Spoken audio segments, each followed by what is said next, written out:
Hello guys, good evening. Happy Sunday sa lahat. Hindi po maganda ang aking pakiramdam, medyo masama pa.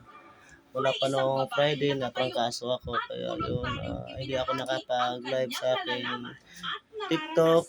Hindi ako nakapag-post sa aking mga video sa YouTube. Kaya ito, nagla-live muna ako sa aking Facebook page para ipaalam na hindi pa ako recovery.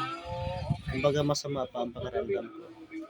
Yan po. Ang hirap pala magkasakit na wala kang katulong, wala kang matatawag na pabili ng gamot, wala kang matatawag na pahilot sa katawan. Super hirap pala ang sakit sa pakiramdam na parang nag-iisa ka lang tapos susuluhin mo pa ang mga problema mo. Tapos kinabukasan, problema mo pa yun, pasok mo sa trabaho na may sakit ka.